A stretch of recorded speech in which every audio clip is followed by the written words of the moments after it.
I'm really old friends with Woody. You're a surfer too, right? Yeah. Were you in our home with Woody and Charlie McDowell? Yeah. Yeah. When he came through, you guys were, I think we had a house. We had a house in the colony for a while. And Woody tells the story of going, just this guy he met, Charlie, he doesn't know anything about him or whatever. Let's go surfing. And Woody did come surfing with me and Charlie one time. I remember that really well. Yeah. And you walk through the house to get to the beach.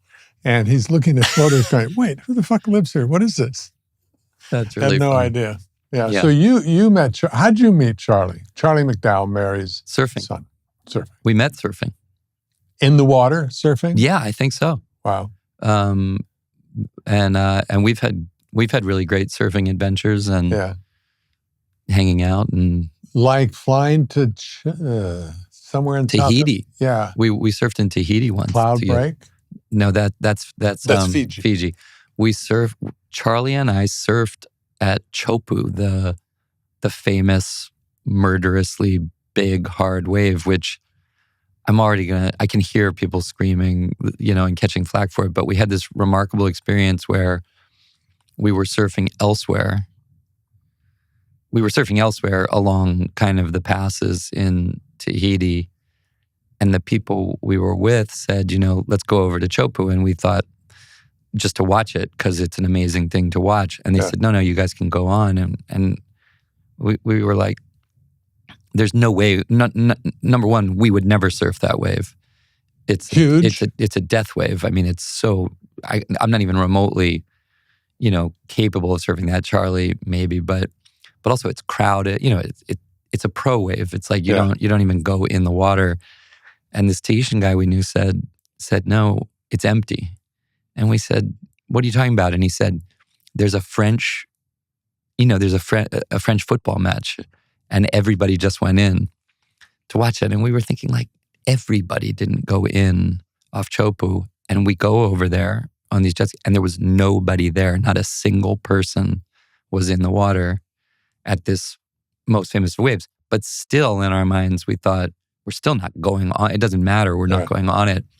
And lo and behold, the direction of the swell was out of the east, which on that particular wave and reef means that it doesn't bowl, it doesn't wrap around in this savage way onto the reef. It didn't even look like itself. It looked long and open and almost like safely going into the channel.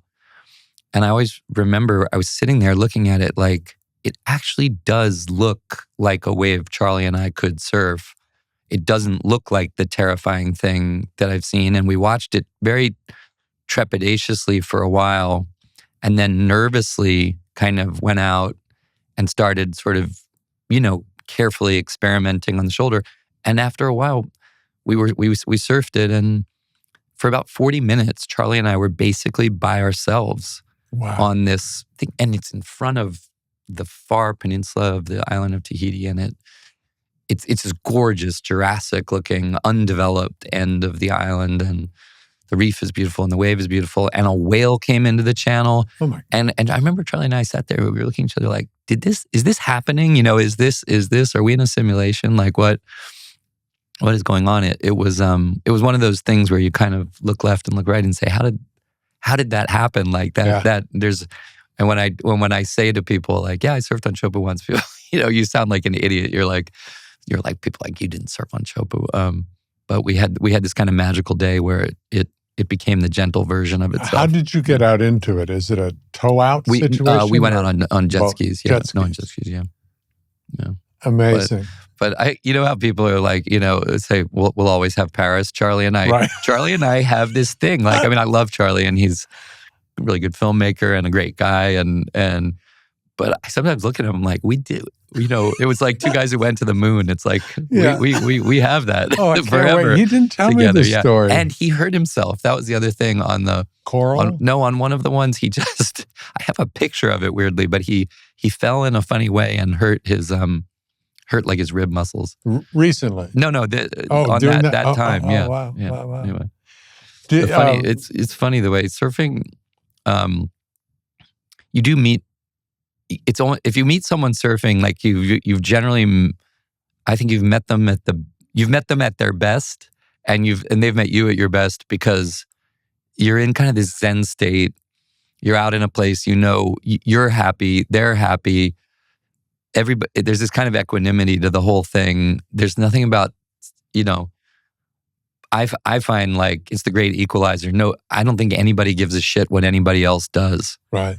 When you're in a lineup, like they really just don't care. You've already bonded. If you're there, you're sort of bonded in a thing that it's like jazz. If you have to ask, you'll never know. You know what I mean? It's like you're either an addict and it's like part of the zen of your life, or you don't get it. And so if you're out there with people, you're with people who you have a kind of a mental, even spiritual alignment with. And everybody, for all that people talk about localism and people, that can happen. But I generally find that I've gotten to know all kinds of people surfing in the best way. It's like it's a great way to meet people. I got to know Charlie through, obviously, when I met Mary. This was like in 95. He was like 12 or something. And later, when he was a young teenager, it was kind of the height of me doing, well, I'm still doing it, Oceania. But back then, it was American Oceans Campaign. And we would go support, Surf Riders or this or whatever, Heal the Bay. And Surf Riders has the most brilliant fundraiser because it's all the old surfers, and they're great. Unbelievable, good-looking surfer girls, great. And the whole thing. And I met the Malloy brothers. The Malloy brothers, one of them. Yeah. So I got to introduce Charlie to these amazing surfers who he ended up being friends with over a long time, but I scored big stepfather. Oh, yeah. Big points. Yeah, that wins. Yeah. Yeah, and now Charlie's dad. Yep, he is. Tove. That's pretty Have great. you met? No, not yet. No. Okay, I want to jump into, well, surfing was not a bad way to jump in, but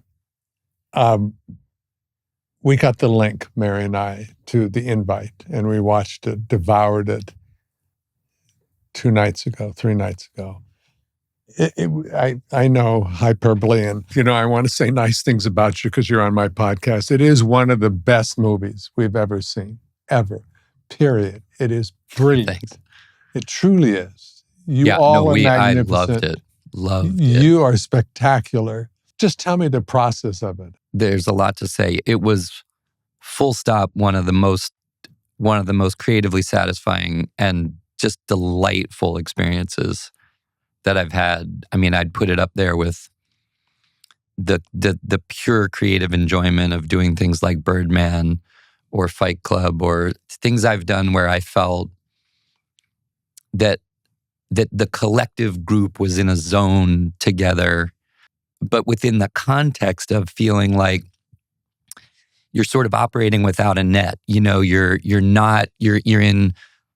a terrain of uncertainty and joy at the same time. And the uncertainty, moving through the uncertainty into discovery, actual discovery, which on camera. Yeah, on camera, which we all talk about. We know when we all took acting classes, in some sense, that's what we were taught to seek. Yeah. When they have you do exercises and be available and listen and all the things that are almost like the fundamentals. There's so much about the process of making, narrative films that's so technical. It's so intense monetarily. There's such a machinery of people and equipment, and all of it works against that feeling of presence. And some things avail themselves a little more, some things a little less. I've been lucky and have had more of these things than anybody, working with Spike Lee, working with Milos Forman, working with David Fincher, with Wes Anderson. I have gotten the privilege of getting into like almost troops that are getting close to that sensation again. And I had it really profoundly with Alejandro Iñárritu on Birdman, which was a wildly present and creative collective experience. Olivia Wilde created that environment and flow state for us. And it's so hard to do. And it's so hard to do to direct a thing and be in it, to be the cultivator of the environment and then to operate in it in the way she did was like, at my level of admiration for her, I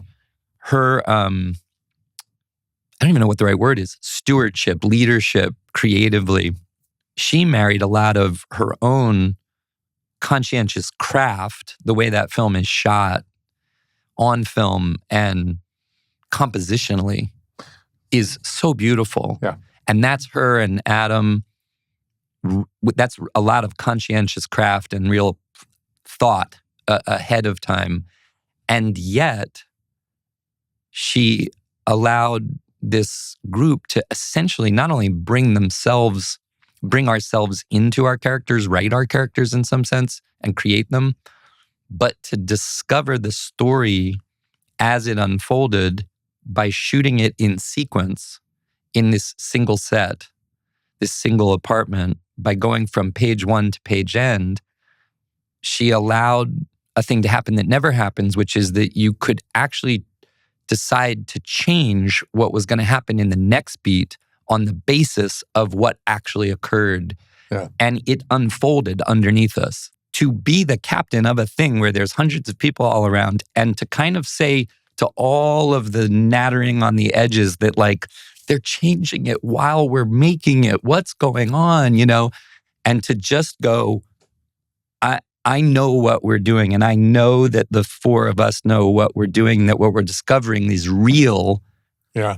But it's risky to do that. Yeah. It's very, very At the same risky. Time, by the way, she's delivering a brilliant performance. Performance of her career. Yeah. I mean, just I fell in love with. Oh my God! Olivia. No, I mean, just like up there. I mean, to me, like in the category of like Jenna Rollins, Diane Keaton. Yep. Woody was at the premiere at Sundance, and he kind of turned around to me and he said something like, "It's like Mike Nichols came back from the grave and made one more really great film." I said the same thing to Mary. I don't want to just horn in on a great comment, but it felt that way. It felt like it was the most beautifully written play. Perhaps this play had been done many times and then you shot it feeling. Yeah.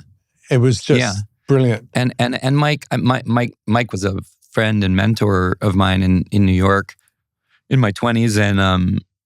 And I do think, his first film, Who's Afraid of Virginia Woolf, is one of the all-time great, obviously great Edward Albee play, but Mike's treatment of that film, I don't want to say changed my life, but it was one of those things you saw it and you were like, you remembered that a great film can take place in one room. It was one of the most intimate and pleasurable experiences of discovery through language and stuff. It was just like Talk about Seth great. For a moment, because Seth was brilliant, absolutely brilliant. He got to be Seth, but then you always wonder what's underneath Seth. You got to see that side of Seth that, Yeah, my wife Shauna produced 40-Year-Old Virgin and Knocked Up and Superbad and Elf Elf. That's how Shauna and Mary know each other, right?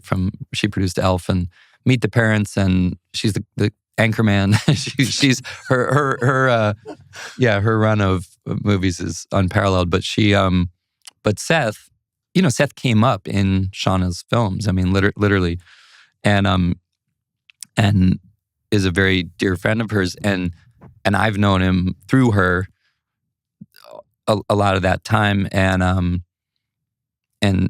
I've done things with him. I've done Sausage Party. I've done films. I've done TV series and stuff like that.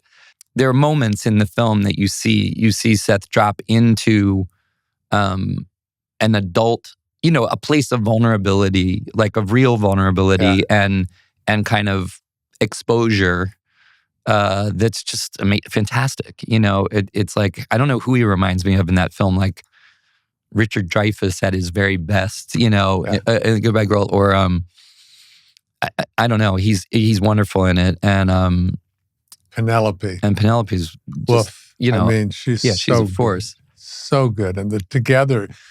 I mean, theoretically it could be an unbelievable situation, and you make it. The two of you make it so believable, and she's so good. You guys who are all so. My favorite word for actors is nimble. I love actors who can be nimble and take wherever the writing or director wants you to go. You're quite capable of doing it. Can I say something about it from an audience point of view? Because like Virginia Woolf, if it's a play and you're going to be in one area mostly, my fear is I'm going to get claustrophobic. Man, and that's hard to do, to keep the audience on the edge of your seat from what's going on within the room is such a task and so well done. I don't want people to think listening to this that this is anything other than the funniest, scariest, dangerous, exciting ride you'll ever go on. I really mean it's one of the best films I've ever seen. Thanks. I also, there's sometimes you have to be really careful, like Can't Bury the Lead, which is like, this is based on a Spanish film. Right. In English, they called it The People Upstairs. I think its title was Sentimental. I loved it so much that when I saw it, I had the thought, we should, I'd love to make this. I'd love to remake this. And I even thought I'd love to play the guy upstairs, right? The guy from The Couple Upstairs. Sean and I were laughing about it. I went and I checked, and someone had picked up the rights, a producer named David, who is the producer of the film. And I thought, that's too bad. And then I thought, well, I kind of called in and I said, hey, look, I would be in this, direct it, adapt it, direct it, and everything. And he had started to work on other ideas, directors and cast of his own. And kind of with a sigh, I went, oh well, I was like, I said, okay, well, it's great. Yeah. Go Good with luck. God. And I kind of turned around, Sean, I did one of those, I went, I would have loved to have done that one. Like that's a good one. And things like that happen. But then time went by and I didn't hear about it happening. I heard, they might do it with so-and-so. And I was like, they'd be good. I can't say that's not a good idea. That'd be good. But inside I was going, God, I can't stop thinking about that one. And then lo and behold, someone says, hey, have you heard that, The People Upstairs it's kind of coming together, and I think Olivia's going to direct it. And Seth pinged me and said, Olivia dropped me a line about this thing. And she said, what about you and me? And I rang Olivia up and said, are you kidding me? I said, are you going to do this? She said, yeah.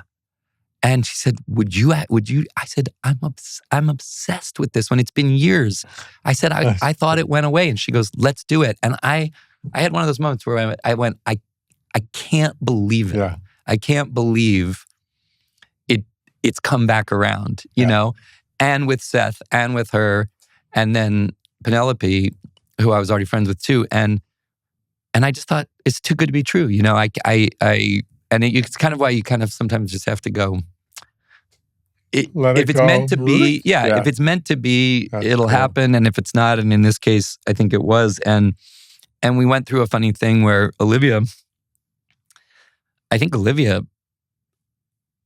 Seth and I knew Olivia should do the film. We both adore her, and we both think sometimes she's underutilized as an actress. And we were like, she was saying, well, what about so-and-so? And what about so-and-so? And Seth and I kept saying, what are you talking about? Like, play the part.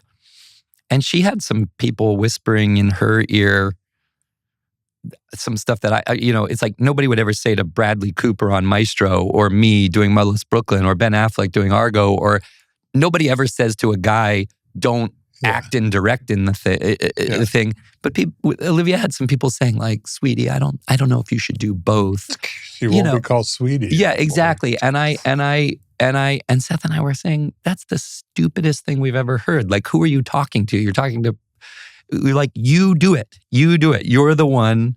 And she said, yes, you're right. What am I, Yeah. And there was this, and so even in the setting up of it, I felt like this alliance congealed, around us. And I think, I can't explain it. I think Olivia knew we had her back on it in some sense, but the trust and faith she put in us, in herself, it was remarkable. I can't wait for people to see it. I'm going to go backwards for a second. But this film comes out this Friday. It'll be out by the time this is. So go see it. It is brilliant. It is. I've been saying I think it's a double date movie. Oh, yes. I think it's a really good movie to go on a double date. I don't think it's not the date movie of the summer. It's the double date movie of the summer. That's great. And you should pick a couple you find attractive and go with them. That's a great marketing tool, right? Yeah, 100%. Yeah, 100%. I think if you go as a foursome and have dinner after, the conversations will get very interesting. What a great marketing tool. Take two people you find a couple you find sexually attractive, and go take them to dinner and go see the movie. All right, I want to go backwards. I'm usually shy. I'm always shy around people who I admire, and I admire you, and I'm always shy around you. I ask you the same questions over and over again, like, where do you live? Like I just did when you walked in. I know where you live. But your father is one of the connections I have with you. That's true. That is my kind of comfort zone, because your father created the Grand Canyon Trust. Grand Canyon Trust, Northern Arizona, and it's the headquarters. It's housed in the house that I grew up with. I was thinking about that when I drove over, and was it called the Homestead? The Homestead, right? It was a late 60s. Two-story log cabin that this guy from the East came out with. Built it, stay home to his bride until I get it done. And then she comes out by the train and she looks at this two-story log cabin and says, "No, I'm not living in a log cabin," and gets back on the train. So he clabbers it like a New England, like it is now, with green shutters and white clapboard and everything.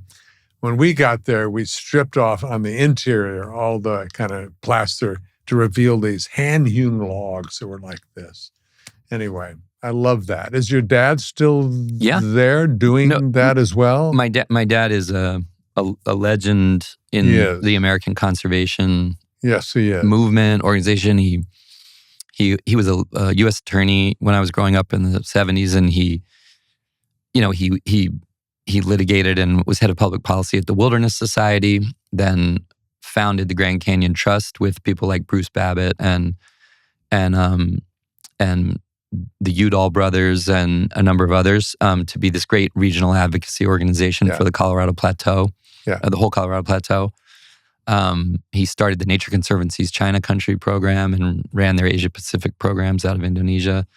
And he founded the Conservation Lands Foundation, was one of the original Rails to Trails gang. And we've all grown up in his shadow and in his wake as conservationists by default and demand, but actually I say a lot of times, like, the reason I'm involved in all of that is not because it was the family business but because my dad got us out on the trails and running rivers and climbing peaks. And I don't know if you've ever heard Edward Abbey, who wrote the Desert Solitaire and the Monkey Wrench Gang.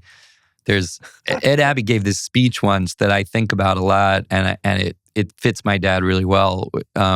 Where he says, I'm gonna butcher it, but he says, like, be as I am, a half-hearted advocate, a part-time militant. He says, fight for it all, but save the other half of yourself for the pleasure of it. Go bag the peaks, run the rivers, muck around in the dirt with your friends, get out under the stars, and if nothing else, like outlive the bastards. That's his thing. And that's how my dad. My dad too was. He fought. He was a litigator. He was an org builder.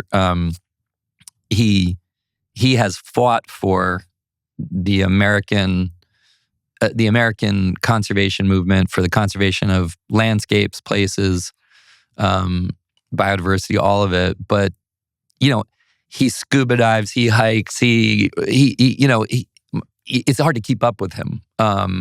And that's how you really engage people in the joy of the places, the joy of living and not being down in your friggin' screen is what makes people want to fight for the thing. And that's Abby's other great line. He said, I stand for what I stand on, and I think, so connecting it back, I remember really well when my dad kind of boldly broke out into a new chapter to start the Grand Canyon Trust, and starting anything, feels half-baked. What year was that? I'm going to say it was around 1987 or 1988. And they needed he was based in DC, but they needed a regional headquarters in the Colorado Plateau. And I literally remember him coming home and saying, "Man, we found the coolest thing. It's this old house called the Homestead." And he goes, "Guess whose house it was?" And we were a Cheers family. Yeah. My mom's level of obsession with Cheers and Taxi, if there were 3 people in my entire career, my mom would have been the most delighted about. It would have been you, Woody, and Danny DeVito. That was like her holy trinity of comedy my entire young life. And our television watching schedule was based on those nights. And when my dad came home and goes, this is Ted Danson's family's old house. And he goes, and guess what? He's like a legit, environmental guy. He's the thing. So we had kind of like Robert Redford, obviously. My hero. Robert Redford, there were people, as I pursued this trade, there was these people in our family's life who were like, yeah, you can be in that, and you can still really stand for and fight for this stuff. And so it came full circle, to them being there, and then getting to meet you and getting to know Woody and getting to know Danny. It was, it's wonderful. It's really wonderful. It's wonderful connections. And I think, it's such a weird time because there's so much good going on in terms of global consciousness of the oceans and biodiversity and the climate and carbon. And we know more people are attuned to what's going on and what we need to do. And more answers available. There are more answers available. There's technological innovation and breakthrough and genius, and we're making an energy transition. If we were leaning into it, we'd remediate these problems. We would save these places. We would do these things. And it's in 2026 to see the kind of regression that's going on, to see the resources we have thrown into the desert sands, literally and figuratively, instead of I find it, I look at my dad, he's 83, and wonderfully, he doesn't despair. It's his life's work, right? But I find that he sort of sometimes says, "Hey, you guys got the baton, I'm going diving off Cuba," you know what I mean? I find it to be dire, disheartening, hard to know what to do. It's really painful to see.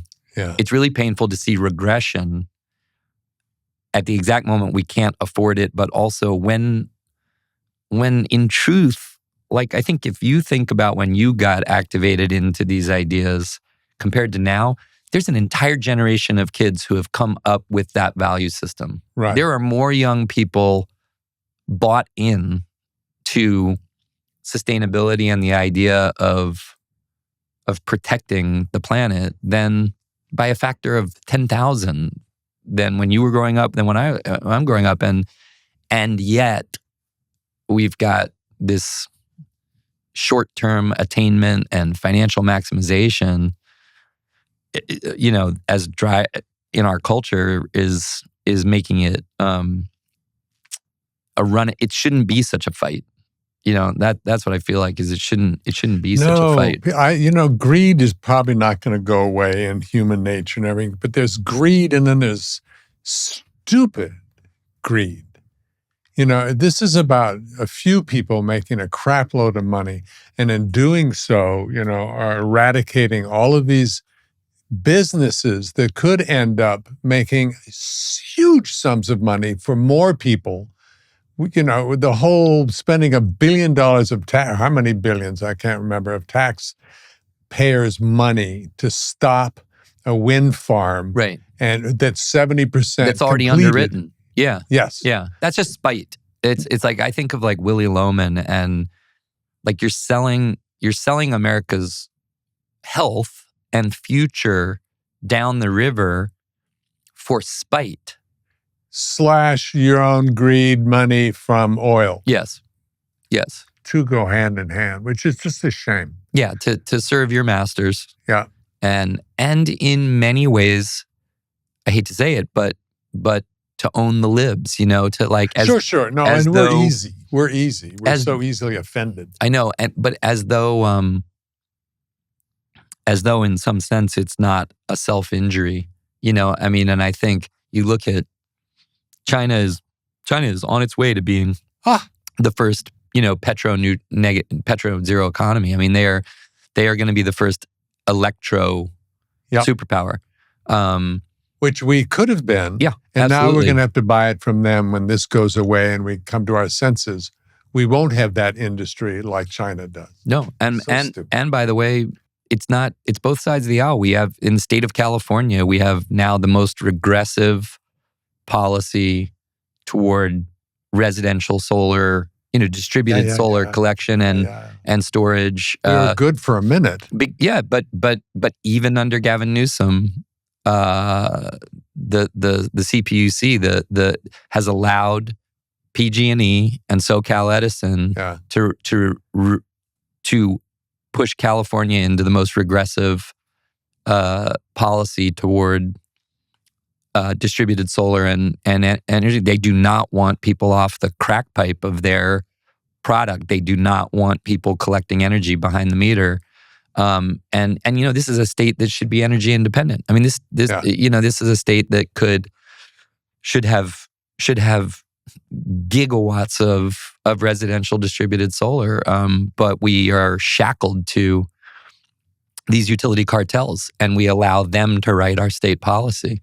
And I mean, I hate to say it, but like, when you see Texas and Florida under Abbott and DeSantis with more progressive policy towards solar than state of California, then you're in the upside down world. You know what I mean? And I think we keep doing, and I don't want to use like a harsh word, but I think if you're lucky and you get to travel, you see what I don't think a lot of Americans we have this enduring narrative of American exceptionalism, like of America's alpha, of America's,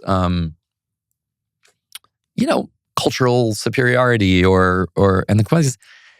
And I don't think people fully grasp the degree to which we're going to ghettoize ourselves as an energy state, in terms of education, in terms of health. We're not anywhere near the top of what other people are experiencing. And if we keep just sort of, it's almost like if we embrace this idea of pride in regression, where's that going to take us? It's not going to take us. It's not going to take us into a place that we're happy about for our kids. Just talking to you, I get sad again, and which is right next. Sad's okay. Rage is right around the corner because it is so unnecessary. So unnecessary. What do you do? You have kids? Do you just bury yourself in the work of making things better? Because you can't be hopeless. You can't let them take your joy and your hope and happiness. I get a lot of,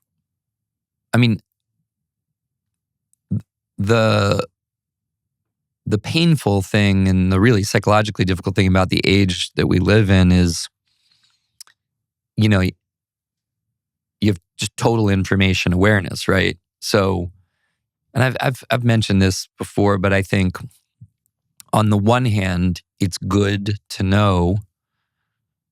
We need to know when 100,000 people are being killed in Gaza. We need to know what's happening in the Sudan. We need to know what the people of Ukraine are going through.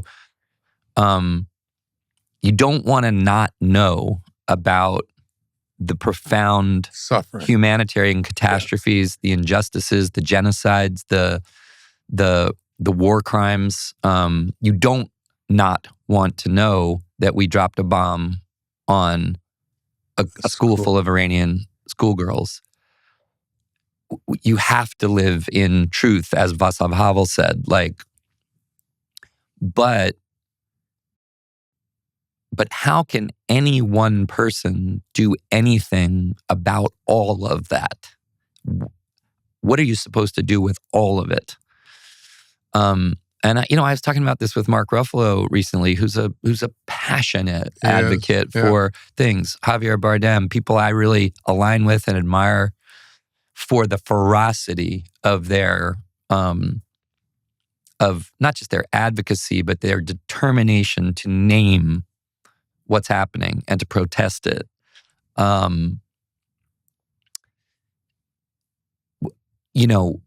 Sometimes it's like that Ed Abbey thing. It's not to indulge in living in your bubble, but you also you have to live, right? And within living and balancing, you got to be present for your kids. You got to allow yourself to jump in the ocean and restore yourself. You got to find daily balance, not I'm going to fight and fight and fight, and when we finally flip the Congress, then I'm going to relax. That's not balance. You can get cancer on the way to that, So daily balance, even when other people are suffering, and even when you see American citizens and immigrants who have done nothing, abused and brutalized by these, fascist, there's no other word for it, masked, paramilitaries, somehow you still got to be able to move through the revulsion, the nausea, the rage, and function and allow yourself a measure of healthful balance, of presence, and pleasure and joy, and then go. For me, what I sort of go is this is what I talked about with Mark, is you can sign on to everything. You can put your name on everything. But at a certain point, my meditation has been, where can I actually be effective? I'm just one person. Where can I actually be effective, right? And I have the things that I'm working on quietly, ranging from building an emission capture company that I've been building. Does the company I've been building that's eliminating emissions off ships in our urban centers contribute to awareness and protest about Gaza and the West Bank and all? No. Does it do something for the people in Ukraine who I feel so much empathy and appreciation for, who I grieve for mentally? No, it doesn't. But it's a place that I'm effective. Just because the currents in my life have put me in a place where certain actions I'm taking are things, and I have to allow myself to believe in collective action and diverse collective action. Yeah. The world needs Mark doing what he's doing and Javier doing what he's doing, and it needs, Gabor Mate speaking out, and it needs, the Holocaust survivors who are standing for Palestine. It needs all sorts and conditions of men and women to rise to the place that life has put them to be the best at what they're doing. But I do actually think the world kind of, in my small way, I'm kind of convinced that the place I've got leverage, capacity, and alpha is more along in the category of the things we started talking about with my dad. Like, that's my inheritance. That's my training, actually. Yes. And so I'm leaning in as hard as I can on things to do with environmental defense and sustainability. And by the way, I go back and forth. I feel much worse some days, and I feel okay with my rationale some days, and other days I don't. Right. You know what I mean? I do. But that's what everybody's going through. But I try to allow for myself that if I'm doing something, that I'm doing enough. You know what I mean? But man, I do not think it is not easy right now. It is right. This is a very, very, and I don't know, I sometimes, my dad was a Kennedy Democrat, right? He joined Marine Corps ROTC when he was in college in the early 60s, literally because Kennedy said, ask not what your country can do for you. You know what I mean? And my dad, he was a Woodrow Wilson history scholar. He was getting his master's in Russian studies at Columbia when he went to Vietnam in 1967 for 2 years. You know what I mean? He went to Vietnam as a Marine on the DMZ at the absolute worst possible time. He was at Con Thien in 1967. Wow. And if you watch Ken Burns's Vietnam documentary, there's an entire episode about 1967 and Con Thien, and to know what that means. And he came back and he went to Harvard Law School. And when I think about the 60s and the tumult of the time when we made A Complete Unknown, one of the things I thought Jim Mangold captured really, really well in that, when he dealt with the Cuban Missile Crisis, was just the level of terror that actually created. And I think we move on and we look back, well, the civil rights, we say the civil rights was effective. Change got made. The Vietnam War ended. People protested it. But in the middle of all that, I think people felt just about as intensely as we feel right now. Yeah. I mean, and I could say I think Trump is worse than Nixon and McNamara by far. Trump and Hegseth are they are. You can actually credit Nixon and McNamara with some dimension of competency. Yeah. You may not. Terrible things were going on, and they were corrupt in some ways, and there were lies. We're in a level of incompetency and grift. Yeah. And corruption that is unprecedented in the history of this country. But as a psychological, as an examination of psychological state, I have to say probably, one has to remember how horrible people felt during the marches, the Selma March and the riots and the war and, it was a cataclysm. I think people thought the whole country was coming unglued, and in many ways it was, So it is kind of like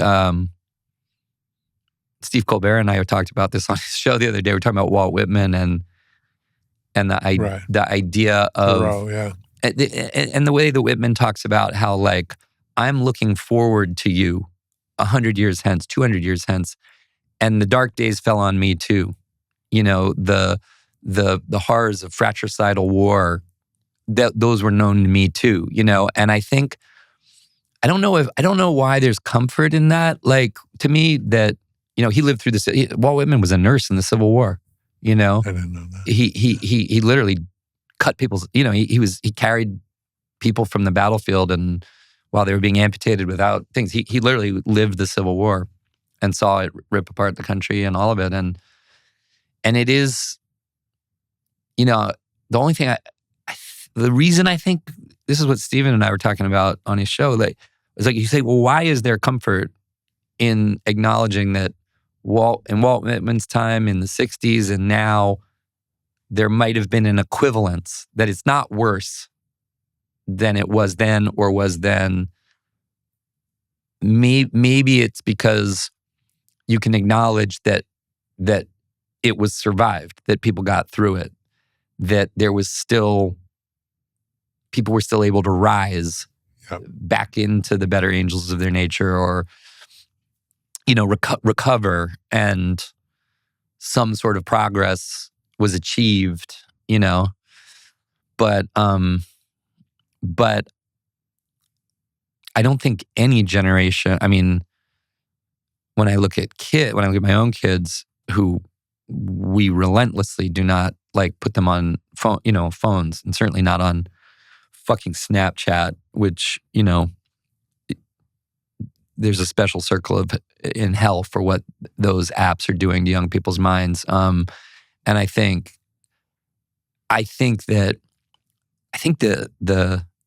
what technology is doing to turbocharge the psychology of anxiety, of legitimate anxiety that's taking place in the times, the mainline, it's almost like freebasing the negativity now because of the algorithms, and that is a little bit unprecedented, and I think that it's that's very dark. Huh? Very dark. It's very dark. It's also, I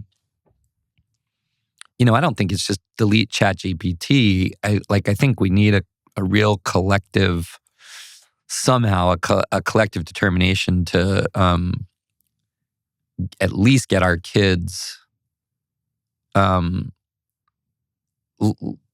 liberated from that. I feel like we're sniffing around that parents are beginning to go, wait. No? You're more wired into that than it's out there, but I wish I saw more. I wish I saw around me what I would characterize as more determination to hold the line. Obviously, culture. I mean, in Spain and Australia, we're starting to see actual, policy against things. And I do think that this is fascinating. These first rulings against Meta, and YouTube, and I don't know if it's Snapchat, but I don't want to have Schadenfreude, that's not, an elevated way. But I think it's going to be a very healthy thing for American society if we start seeing the tech oligarchs who have fomented these negative addiction platforms, and who we know, as much as cigarette companies, are fully aware of what they're doing, and their business model does not allow them to protect children from their own product every bit as much as a narco cartel. They absolutely need young people on it. You could argue that Facebook could do age controls and filters, and Instagram could still survive. Snapchat cannot survive if it filters out children. And so that's a company that's brokering a damaging product to young people every bit as much as the cigarette companies were. And I look forward to seeing those guys in court over and over and over again. And I hope the American tort lawyer industry puts a target on their back and sees them as the next big opportunity to pull their docs out of discovery and say, you guys knew what you were doing it conscientiously, you were creating harm, and you did it anyway, and we'll see you in court. And that could be a glimmer of hope, maybe. I mean, for all that, but I had the opportunity to interview former President Clinton and Secretary Clinton in Philadelphia a month ago, and one of the things at the end that I was asking them, well, with all this going on, you have grandchildren. What do you say to your grandchildren? And it was very eloquent from both of them. But one of the last things that Hillary Clinton said was, no one's perfect. You get knocked down, but get up and be courageous. Keep moving forward, but be courageous is the kind of the word that I took away for me. It does take courage to do this. You were talking about Mark Ruffalo. It does take courage to name names and speak out and to get up it takes courage to get up every day and try to be a little bit better. Try to make those around you, a little more either comfortable or, nurtured in some way. And I think that's kind of what I hold on to. Just try to be a little bit better every day. I also, I've gone through a funny thing where I've worked in Kenya on environmental things for many years. I've built a whole company program there, all kinds of stuff. And I love it. I love the adventure. I love getting out of American life and marinating in another place I've just grown to have a relationship with, and friends, people, and allies, and all of it. But I will confess that maybe it's getting to a certain age, and maybe it's having kids at a certain age, and maybe it's also just a fearful sense sometimes of futility. The futility of tilting windmills against these macro equations and everything. But I definitely, more than I ever have, I feel this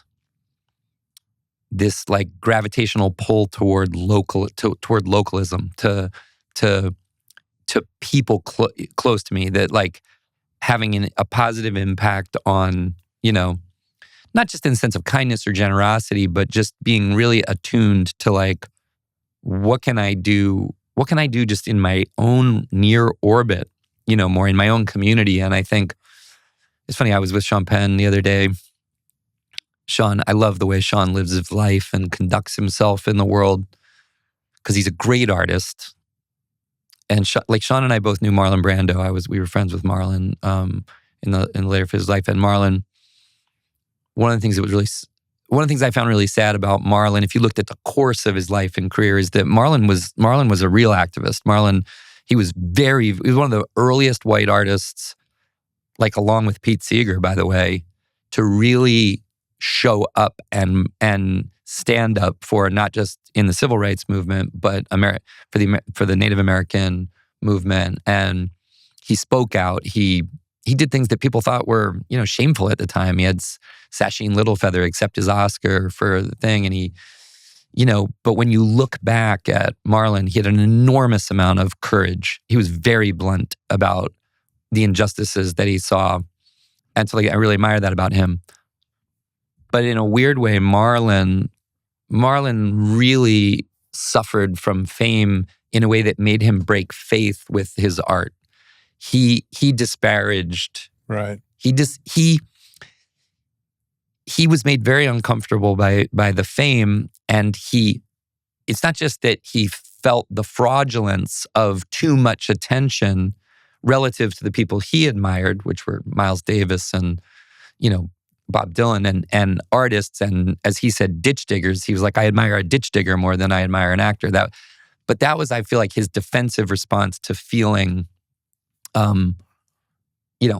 insecure about himself in some ways. But what's a shame is, I think he lost faith in his own craft, talent, and in the value, the power of film to do anything positive in the world or communicate. He kind of thought it was foppery, and embarrassing. And I'm saying all that only to say Sean is someone.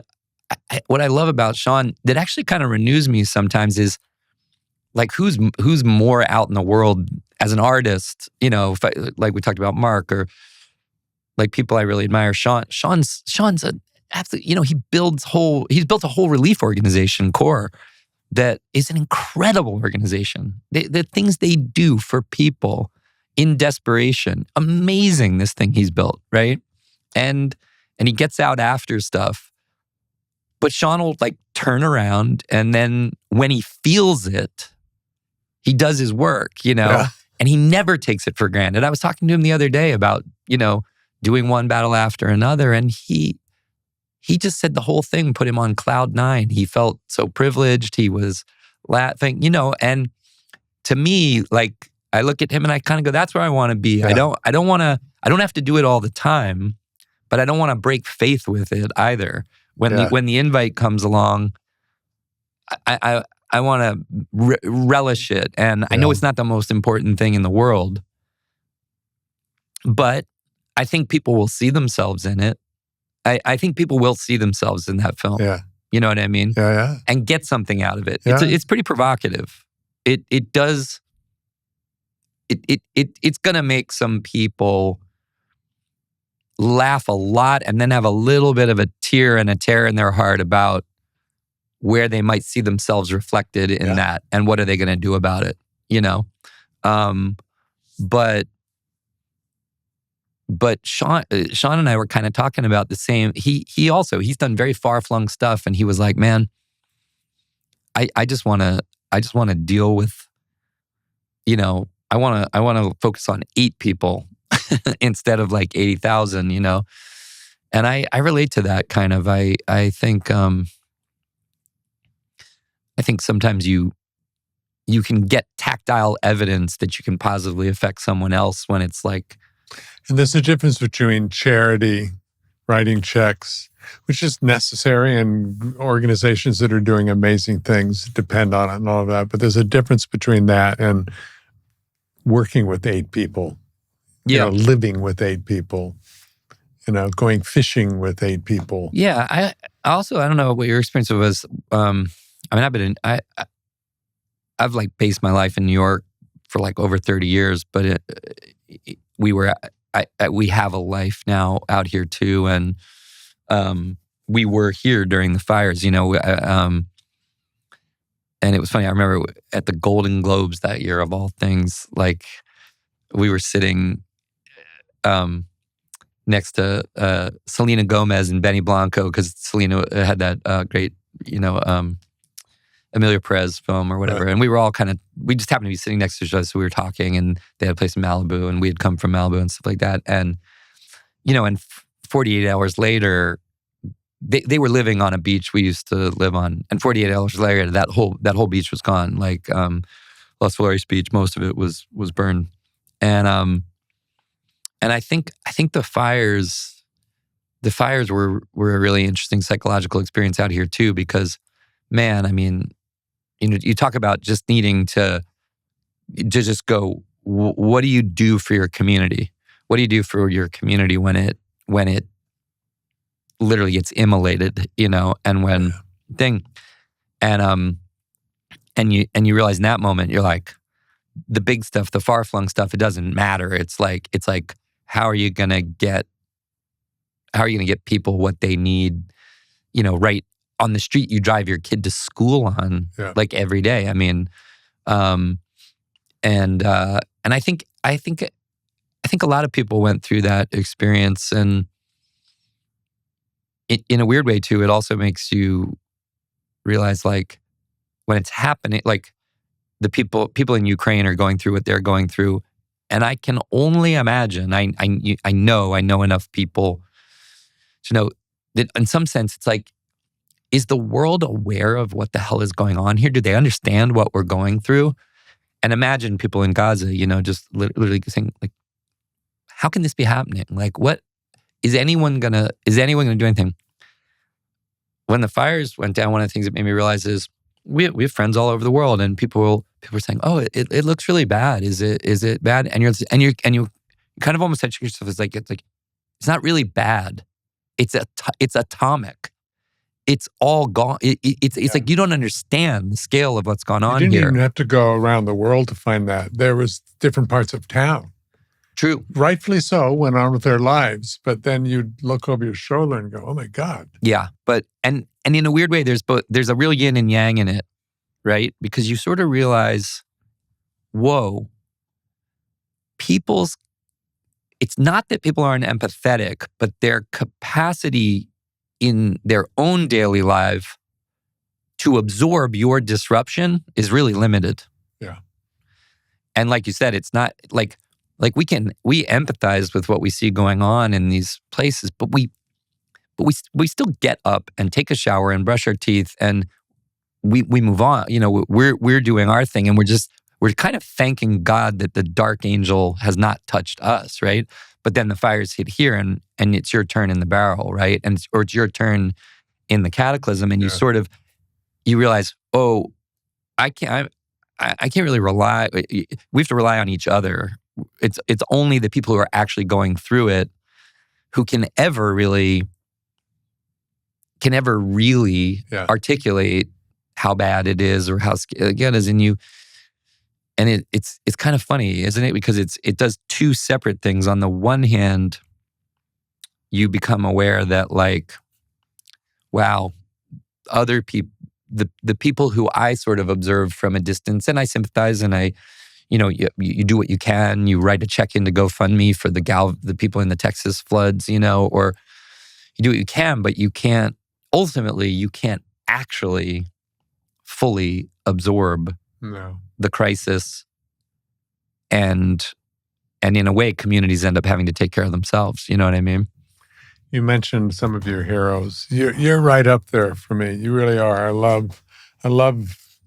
You're a really good actor. And then you turn around and you have this other side of your brain that we won't go into, but all those things you just barely touched on, all the businesses you've started that all seem to be trying to make the world a better place, the environment a better place, and all of that. I've loved talking to you. We should probably wrap up, but I'm so happy to sit down and not just have a hit and run with you, which I usually do. And I cannot tell you how everybody has to go see this movie. It is brilliant. Thank you. Thanks. Yeah. And I touched on it, but I do want to say to you, like, there are these funny touch points all my life with you. Not just because of we were fans and things like that, but the house, and then you as someone a lot of us look to as like, hey, there's someone who's back in the environmental movement in our trade, so we can we can draft off that. And I think watching my kids get obsessed with The Good Place and kind of watching it and going and watching it and kind of going, man, life is wild. Like I'm watching them at an age, their relationship with you is down this other corridor, but there's something kind of wonderful to me in these threads they unspool over a long period of time. And I like my mom died when she was 54, and I sit here, I'm like talking to you, I'm like, God, I wish my mom could see this conversation. Like, talk to you. It's a total privilege and a joy. Like, and I appreciate all that you've stood for, also for our in our trade and just for the world. You're very kind to say that to me, and I appreciate it. Thanks, man.